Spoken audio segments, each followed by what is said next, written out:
짠! 네! 안녕하세요, 여러분들. 역사는 최태성!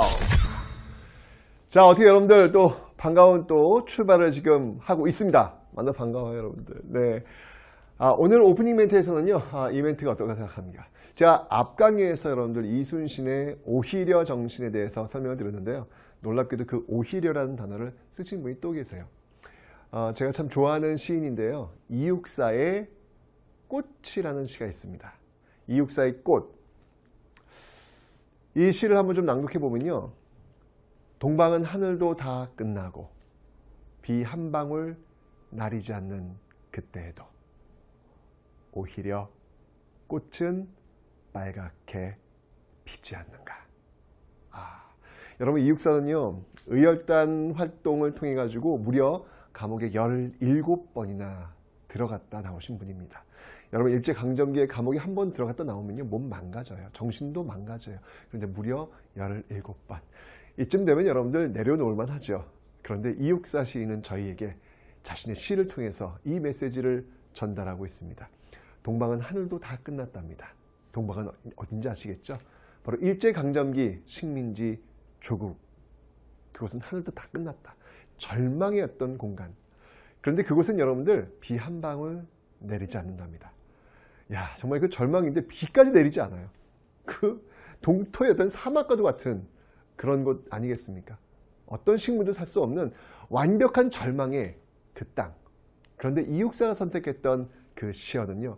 오히려라는 단어였습니다. 오히려 꽃은 피지 않는가. 그냥도 아니에요. 빨갛게 피지 않는가. 진짜 어떻게 이런 절망적 상황 속에서도 이분들은 오히려라는 단어를 선택할 수 있을까? 그 정말 피할 길 없는 한 발 제길 공간조차 갖고 있지 않은 그 상황 속에서도 오히려 해볼만 하다라고 우리에게 이야기하고 있는 이육사.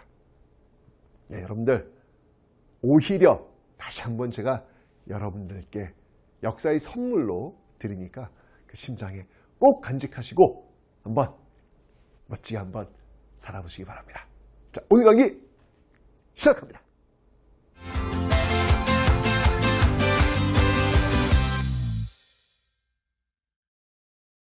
네, 여러분들 전 시간에 우리가 청동기와 철기 배웠습니다. 그죠?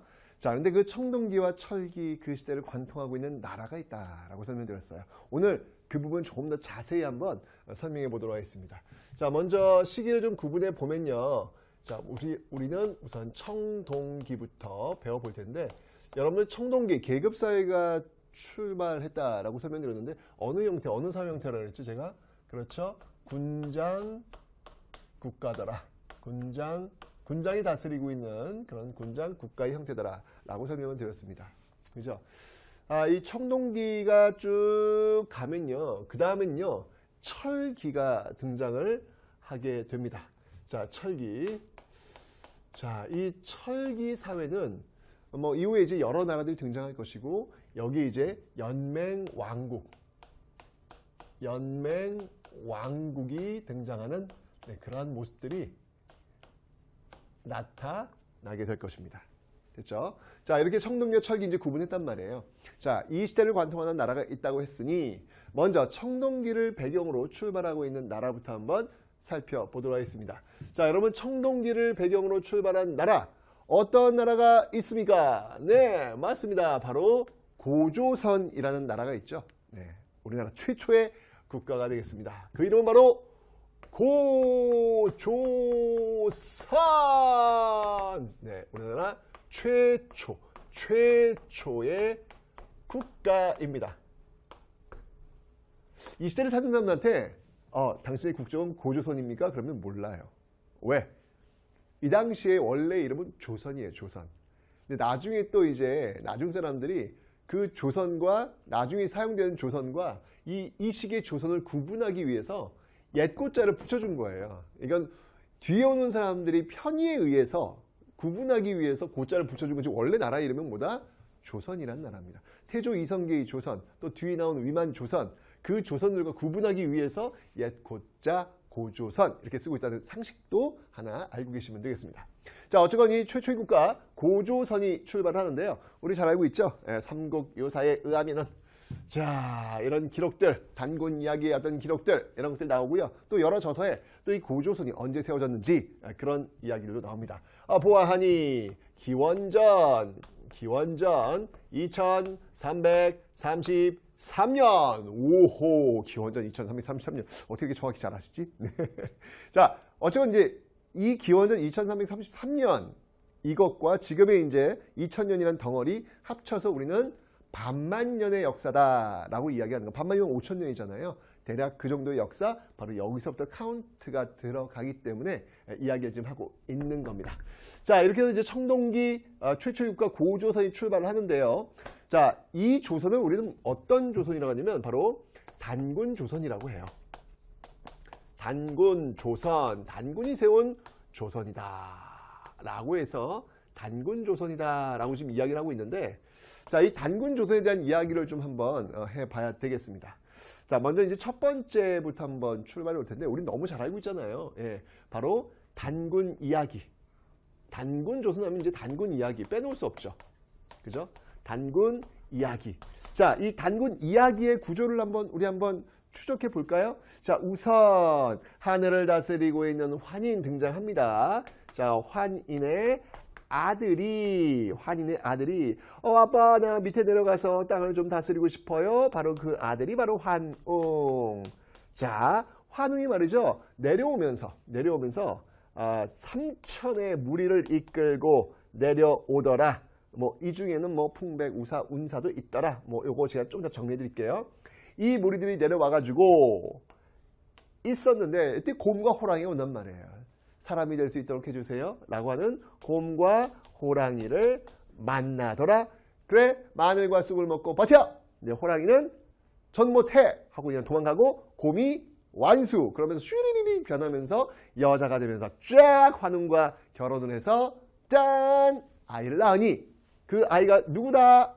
그 아이가 바로 쭈쭈쭈 쭈르쭈르쭈 쭈르쭈르, 그 아이가 바로 단군 왕검. 그 아이가 바로 단군 왕검이더라 라고 하는 이야기 여러분들 잘 알고 계시죠? 이런 스토리. 자, 요런 그 단군 이야기에서 우리가 좀 놓치지 말아야 될 부분들이 있단 말이에요. 자, 어떤 부분들인지 한번 살펴보도록 하겠습니다.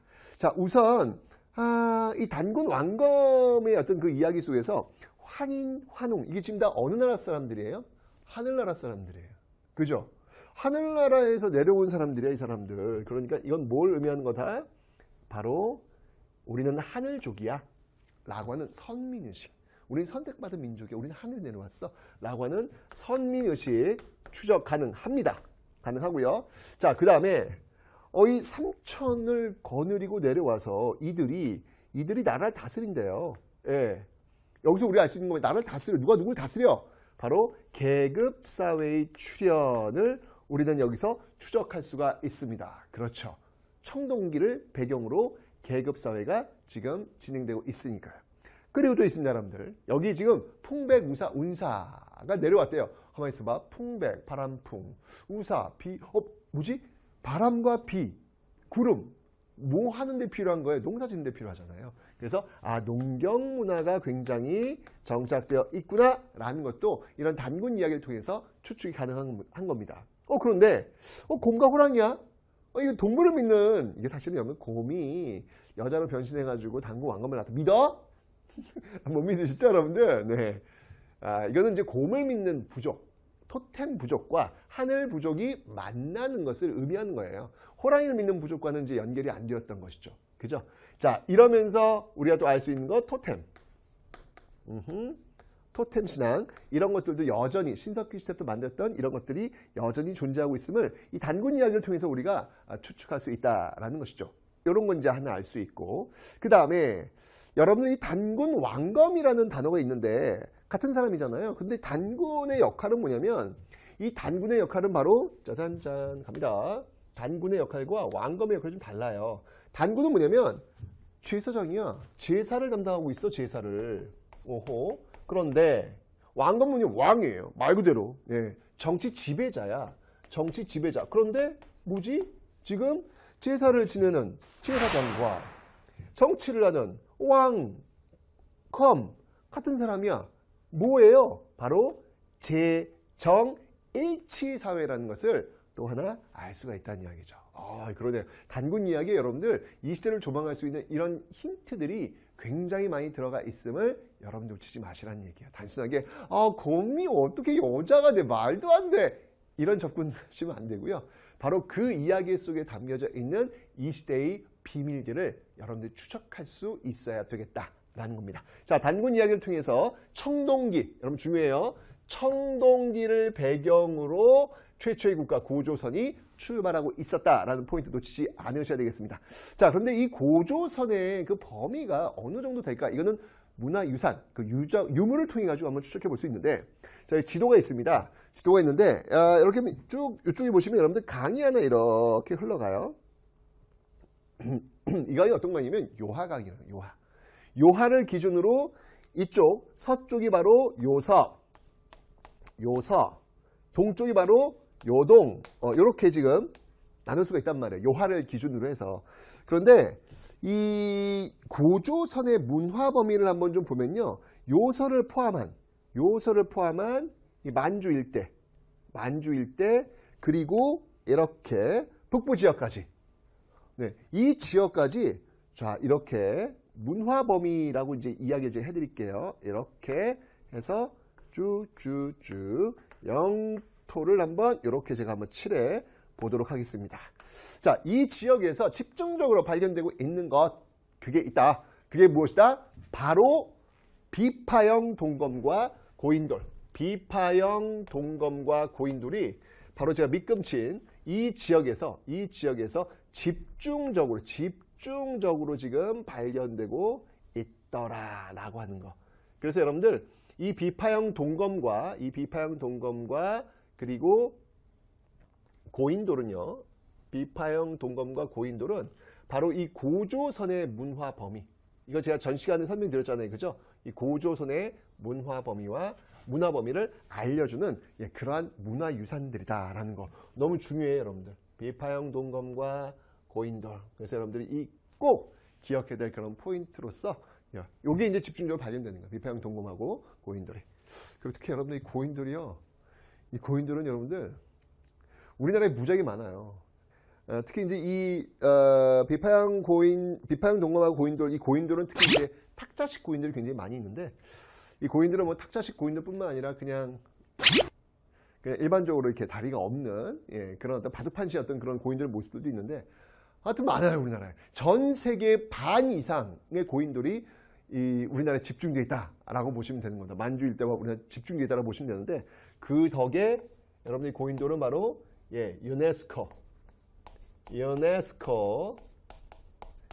유네스코 세계유산에 등재되기도 했다는 사실.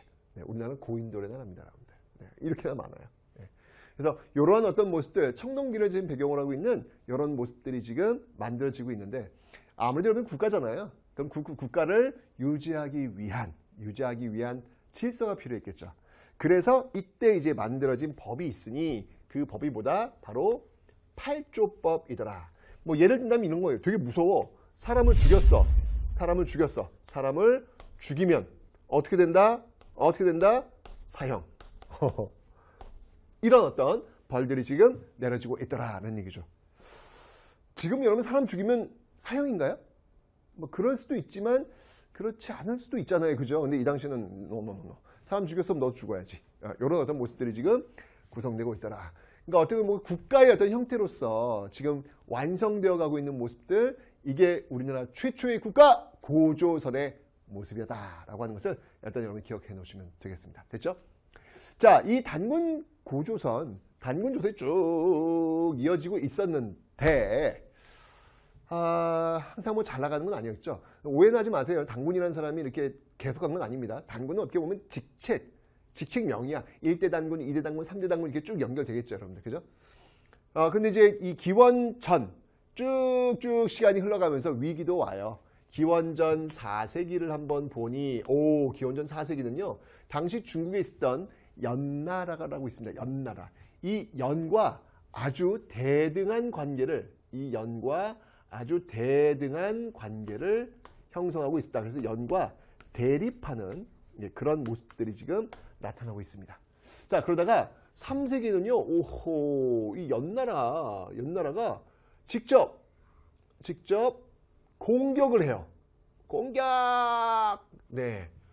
합니다.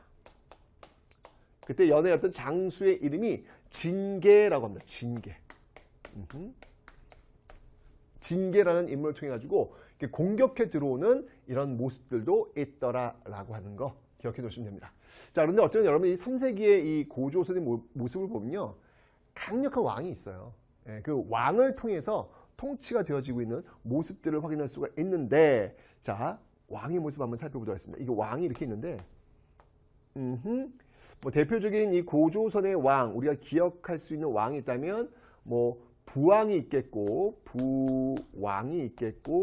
네, 그 다음에 준왕이 있겠고, 뭐 이런 왕들이 있어요. 있는데, 여러분들 이런 모습들이 세습되어지는 모습들. 그 말은 곧 뭐냐면 이 왕의 어떤 그 힘이 상당히 세다. 이런 것들을 볼 수 있는 것이죠. 그러니까 그만큼 여러분들 이 시점에 있는 고조선은요, 아주 단단한 왕권을 자랑하고 있는 그런 모습들로 나타나고 있다라는 것을 보시면 되겠습니다. 그래서 이제 이 왕을 보조하고 있는 뭐 상, 경, 대부, 이런 어떤 모습들이 지금 이 왕을 서포트해주면서 유지되어 있는 어떤 시스템 중 굳혀져 있는 모습들이 지금 나타나고 있더라. 이런 나라를 공격한 거예요. 뭐 고조선도 뭐 그냥 밀리지 않습니다, 여러분들. 이렇게 센 어떤 그런 모습들을 보이고 있으니까. 그런데 고조선, 바로 이렇게 전개되었던 이 고조선이 땡 하고 이제 끝나요. 특히 이제 준왕을 마지막으로 해서 이제까지 어떤 그 영광이 여기서는 좀 이렇게 무너지게 되는 것이죠. 자, 그러면서 등장했던 나라가 있으니 위만이라는 사람이 대체가 되는 거예요. 그래서 이때부터 등장한 나라 바로 위만조선. 위만조선, 이렇게 우리가 좀 접근을 좀 한번 해보도록 하겠습니다. 자, 여러분들 지금 제가 요 하얀 선을 지금 자른 이유는 뭐냐면요, 대략 요 시기가 한 5세기 정도 될 거예요. 왜냐면 이때부터 있죠, 철기. 제가 여기 철기를 썼잖아요. 철기의 어떤 모습들이 지금 나타나고 있으니까, 단군 조선은 여러분들 청동기를 배경으로 출발했지만 이 위만조선은 이미 철기로 들어와 있잖아요. 그죠? 철기를 배경으로 해서 지금 움직이고 있다. 이게 바로 위만조선의 모습이다 라고 하는 것을 좀 기억을 해 놓으시라는 얘기예요. 그래서 이 위만조선에서 여러분이 꼭 기억할 포인트는 뭐였냐면요, 바로 이거예요. 본격적인 철기 문화의 수용. 본격적인 철기 문화의 수용이라고 하는, 이미 철기에서 들어왔으니까. 그죠? 이런 어떤 모습들 좀 기억해 놓으시면 되고요. 또 하나 뭐냐면 이 위만조선이 어떻게 해서 돈을 좀 벌었느냐? 돈 많이 벌어요. 네. 어떤 방법을 통해서 벌었느냐? 바로 중국의 한나라와 밑에 남쪽에 있는 여러 나라들 그 사이에서 중개무역을 통해서 상당히 많은 돈을 벌고 있더라라고 하는 겁니다. 네, 요게 바로 이제 위만조선의 어떤 특징이라고 볼 수 있다라는 것이죠. 그런데 여러분들 그 연나라가 지금 공격해 왔다라고 제가 설명드렸잖아요. 그런데 이제 한나라, 중국의 한나라, 이 한나라가 또 이 위만조선을 또 공격해 들어옵니다. 왜? 직접 이 나라 없으면 돈을 벌 수 있는데, 이때 이제 한나라의 굉장히 유명한 황제 있잖아요. 한무제. 그죠? 공격해 들어온 어떤 그런 모습들. 결국은 이 공격 속에서 바로 당시 이 고조선의 수도였던 왕검성이 함락이 되고 있더라. 네, 이게 함락이 되면서 결국은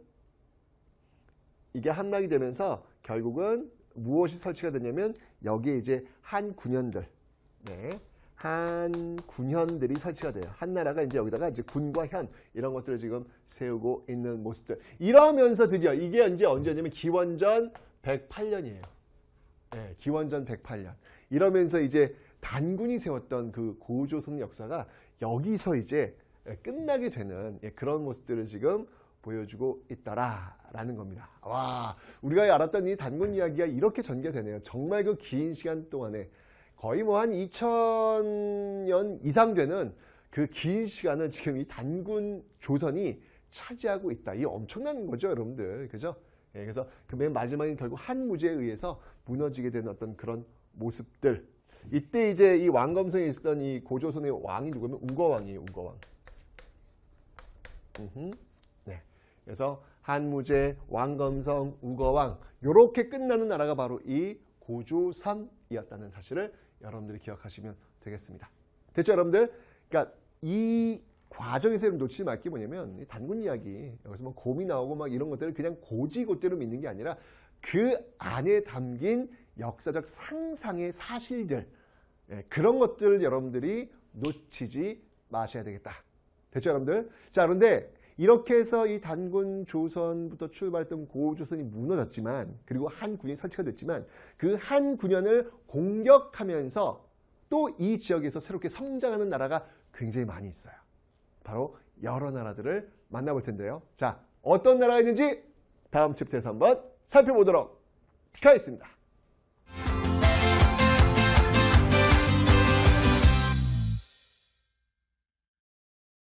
자, 이제 여러분들 여러 나라입니다. 그 한 군현 빨리 없애야 돼. 그죠?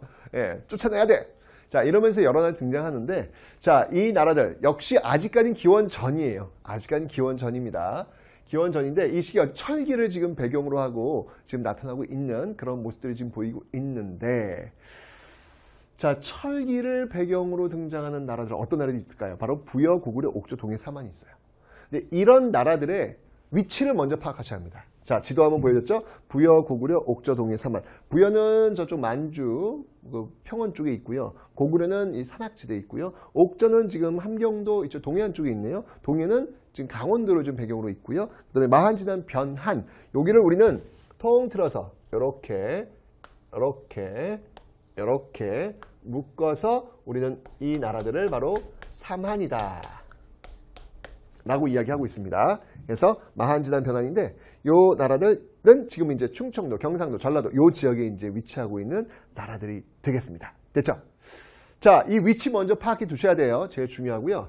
여기서 우리가 지금 놓치지 마실 게 뭐냐면 이제 연맹왕국 단계로 들어온 거예요. 연맹왕국 단계로 들어왔는데 연맹왕국 단계의 특징이 뭐냐면 왕이 있다는 겁니다. 왕. 그런데 여기서 여러분들이 좀 이렇게 분기점을 좀 하나 잡아주셔야 돼요. 어떤 분기점이냐면 자, 이렇게 한번 제가 잘라볼게요. 자, 갑니다.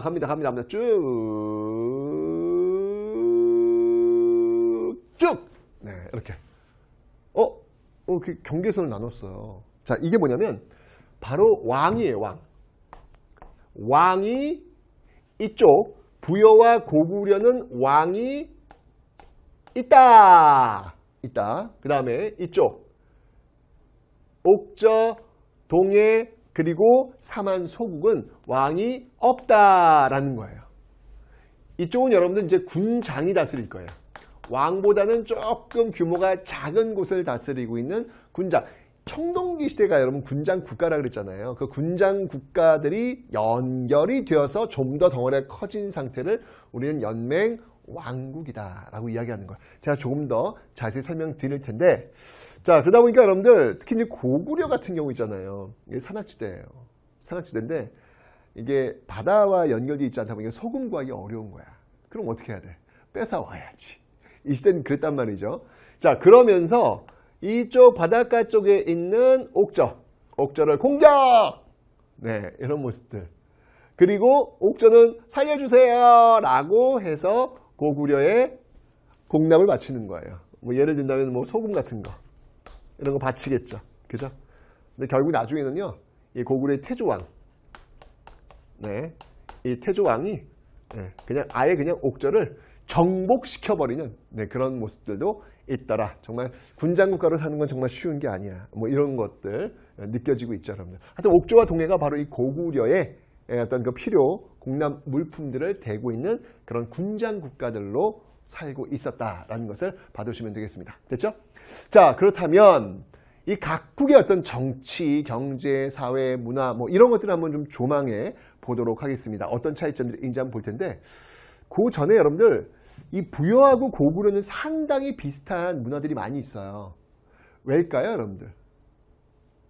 그 이유는 간단합니다, 여러분들. 부여에서 내려온 사람이 바로 고구려를 세웁니다. 누구? 주몽. 주몽이 세우잖아요. 부여 출신 주몽이 고구려를 세우잖아요. 그러니까 이 부여하고 고구려는 상당히 비슷한 그런 문화적 전통들을 많이 가지고 있다라는 것을 일단 여러분들 좀 기억을 해 놓으시면 되겠습니다. 됐죠? 자, 그거 베이스로 해서 이제 하나씩 볼게요. 자, 먼저 부여입니다. 자, 부여는요, 사출도라는 게 있어요. 자, 너무너무 중요한데, 자, 여기 지금 제가 분명히 부여하고 고구려는 왕이 있다 그랬습니다. 왕이 있다. 자, 왕이 있다. 그러면 왕을 중심으로 해서 넉사자, 동서남북, 그 각각의 지역을 다스리는 군장들이 존재하고 있단 말이에요. 그 군장들이 다스리는 지역들을 연맹을 시켜가지고, 왕을 중심으로 연맹을 시켜가지고 부여라는 나라를 운영하고 있는 거야. 이게 바로 연맹왕국이다라는 겁니다. 자, 그래서 부여하고 고구려는 비슷하다고 그랬죠? 이 부여하고 고구려는요, 바로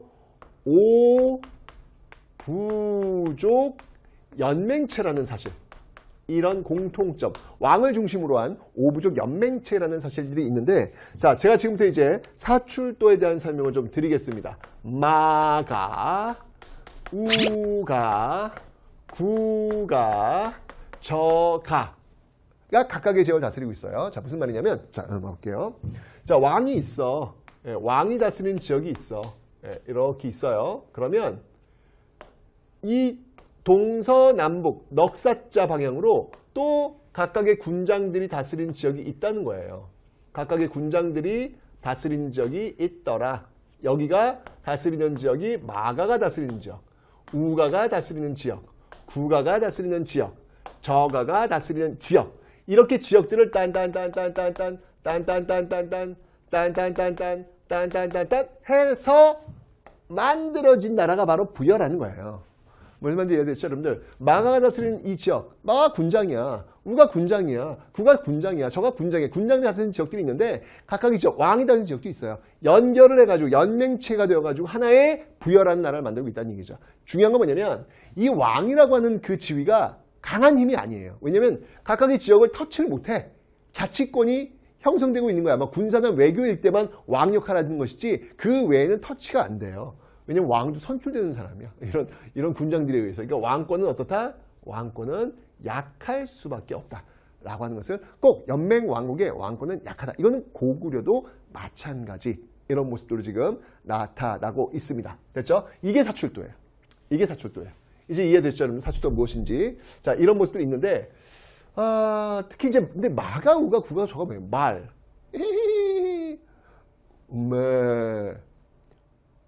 막, 꿀꿀. 근데 제가 이런 소리까지 굳이 낼 필요가 있을까 싶긴 한데, 나도 하다 보니까 좀 그러네.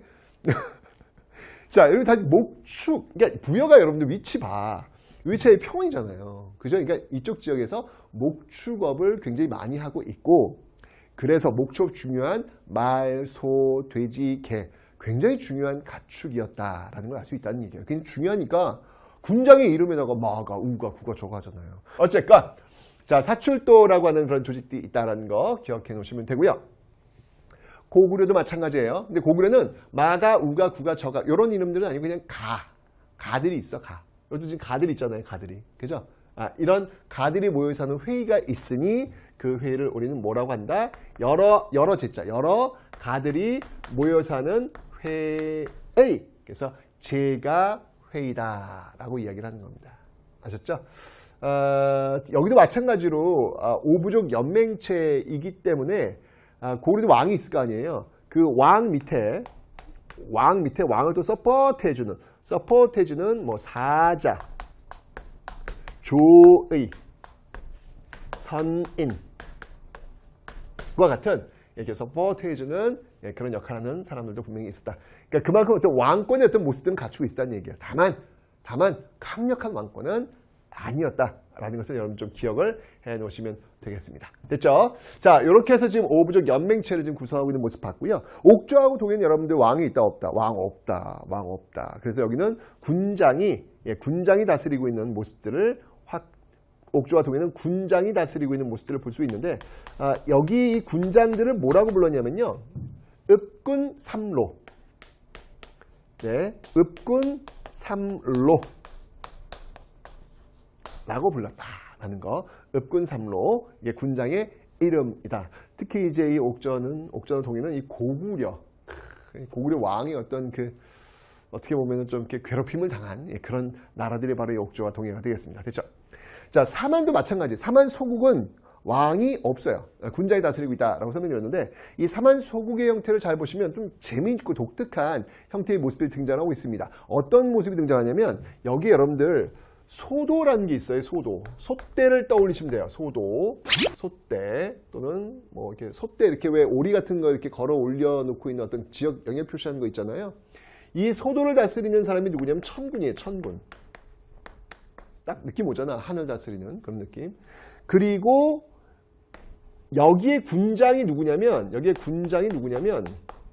군장의 어떤 부르는 그 명칭이 바로 신지, 현지, 뭐 읍차, 불예, 뭐 이런 이름으로 지금 불리고 있어요.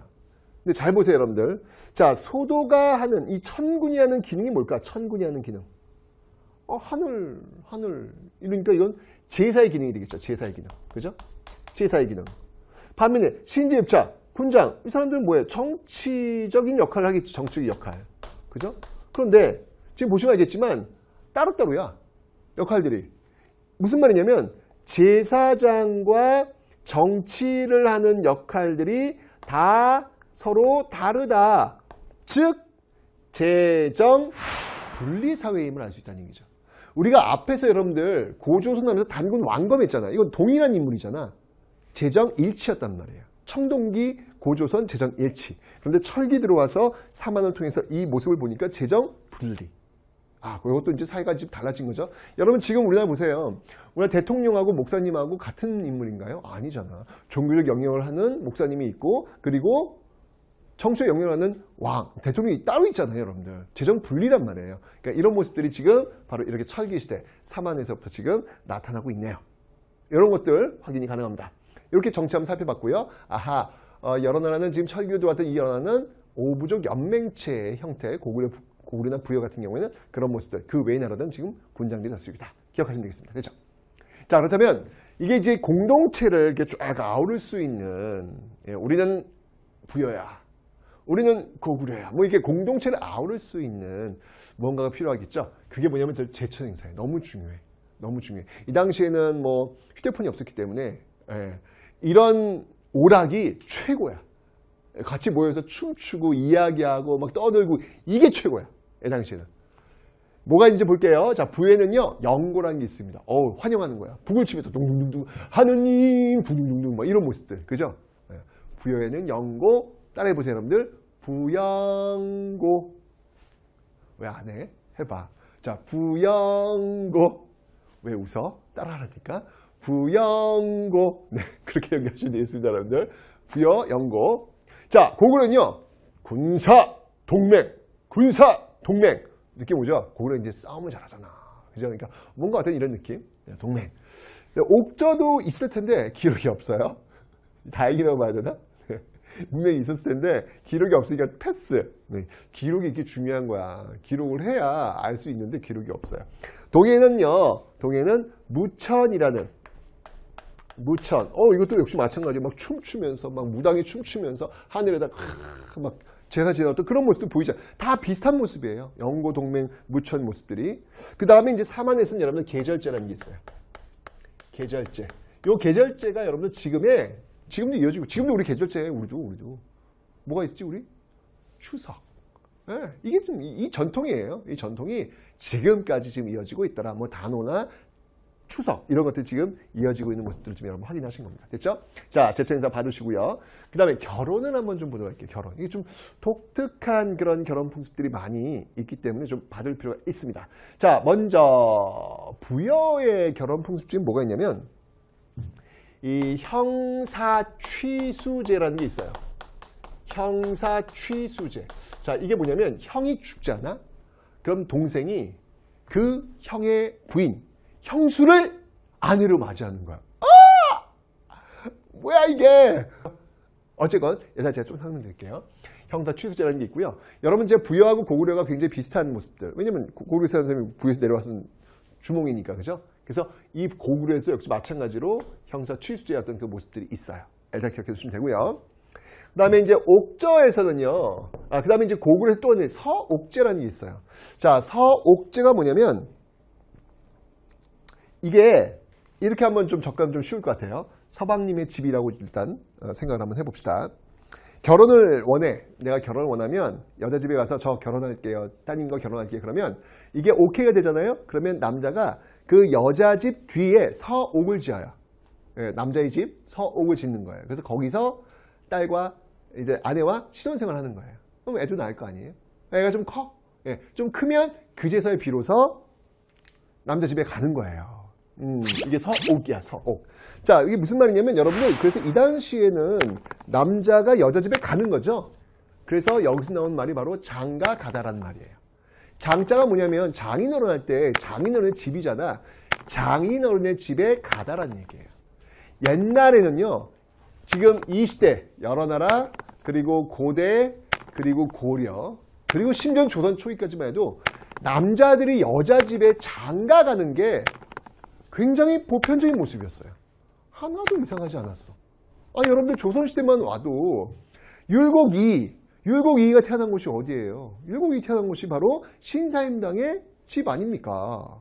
그러니까 남자가 지금 신사임당 집, 즉 남편이 여자 집에 와서 살고 있는 모습이 율곡이 그 시대까지 나온 모습이에요. 너무 자연스러운 모습이었어요. 근데 지금은 여러분들 장가 가다라는 표현보다는 우리가 시집 가다라는 표현을 많이 쓰죠. 여자가 남자 집에 가는 거야. 시댁에 가는 거야. 이 시집 가다는 표현을 많이 쓰는데 이건 여러분들 우리의 유구한 전통 이렇게 생각하시면 안 된다는 거예요. 극히 조선 후기. 그러니까 남성 중심의 가부장적 문화가 형성되었던 조선 후기 시대가 되어서야 시집 가다라고 하는 것들이 일반화된 그런 모습들이 지금까지 연결되고 있다라는 겁니다. 서옥제. 근데 선생님, 근데 왜 남자가 여자 집에 가야 돼요? 그리고 거기서 왜 살아요? 이유가 있어요. 여자를 데려오면 그 여자 집의 노동력이 빠져나가는 거예요. 그 여자 집은 굉장히 큰 타격을 입을 수밖에 없어요. 왜냐하면 이 당시는 생산력이 좀 낮기 때문에 농사를 지을 때 많이 이게 곡물들이 많이 안 나와요. 뭐 비료라든지 이런 게 발달 안 됐으니까. 그러니까 어떻게 되냐면 모든 사람이 다 총동원돼야 돼요. 그래서 넓은 토지를 경작해야 그래야 겨우 먹고 사는 거예요. 근데 한 사람이 빠져나가. 엄청난 타격을 주는 거예요. 그러니까 그에 대한 보상을 해주는 거예요. 그래서 남자가 여자 집에 와서 서옥에서 생활하면서 여자 집 도와주는 거예요. 자신의 노동력을 제공해 주는 거예요. 그리고 노동력 제공 다 했다? 그럼 이제 그제서야 비로소 여성을 남성 집으로 데려갈 수가 있다는 얘기죠. 그게 바로 서옥제였습니다. 됐죠? 자, 이 근거 속에서 또 나온 게 있어요. 바로 옥저에 민며느리제라는 게 있어요. 이건 뭐냐면 민자, 아직 성숙하지 않은, 아무것도 없는, 그게 의미가 민이잖아요. 왜 민문이 토기할 때도 문이 없을 때 민문이라고 하잖아요. 이것도 마찬가지예요. 민면이자 아주 어린아이, 어린 여자아이를 아예 어렸을 때 남자 집에 데려와서 먹여주고 재워주고 키우는 거예요. 이게 바로 민면이죠. 왜? 보상을 주는 거예요. 여성의 노동력을 데려오기 위해서 어려서부터 먹여주고 재워주고 키워주면서 보상해 주는 거예요. 서옥제나 민면제 형태는 좀 다르지만 성격은 똑같다. 여성의 노동력, 그 노동력을 중시하면서 나타난 모습들이다라는 것을 여러분들 놓치지 마시라라는 겁니다. 아시죠, 여러분들? 좋습니다. 민면제. 동해는요, 여기는 이제 다른 부족하고 결혼해요. 그 안에서는 함께 결혼하지 않습니다. 이걸 우리는 뭐라고 하냐면 족외혼이다. 족외혼이다 라고 이야기하는 거 기억하시면 되겠습니다. 됐죠? 결혼에서는 이 정도만 기억하시면 되고요. 그 다음에 풍습을 한번 볼게요. 부여에는요, 독특한 풍습이 있습니다. 바로 순장의 풍습이 있어요. 여러분들, 내가 죽잖아. 그럼 나랑 함께 공부했고 나를 따랐으니까 여러분도 함께 내 무덤 속에 죽는 거예요. 선생님 그건 좀 아닌 것 같아요.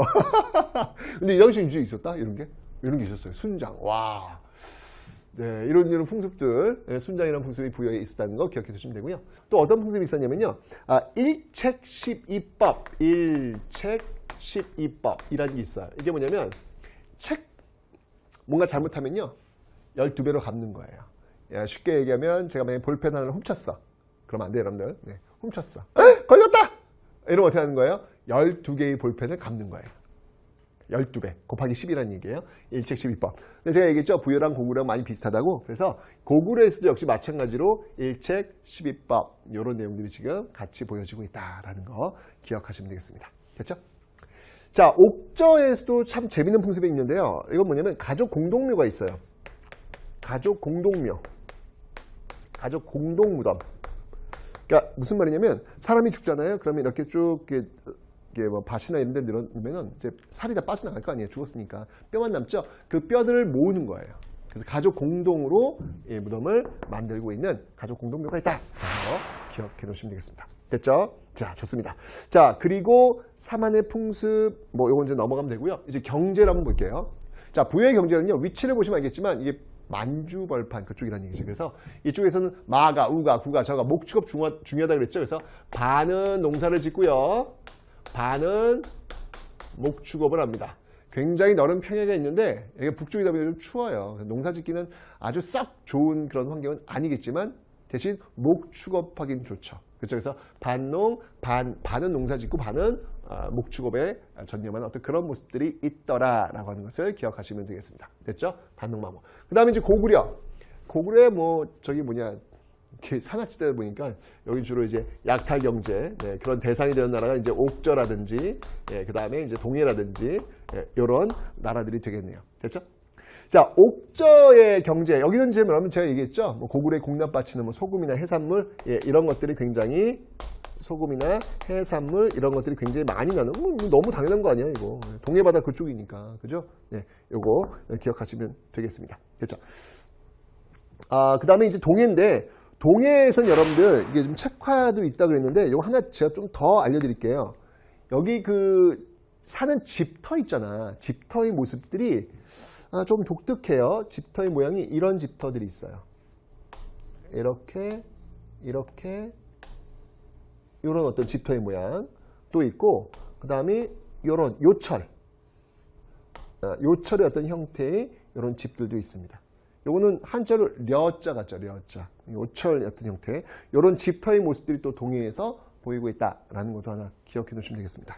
여기 이 단궁은요. 활이에요. 활. 네, 박달나무 뭐 이런 것들을 만드는 활이고요. 그 다음에 이제 여기 특산물 중에는 과하마가 있어요.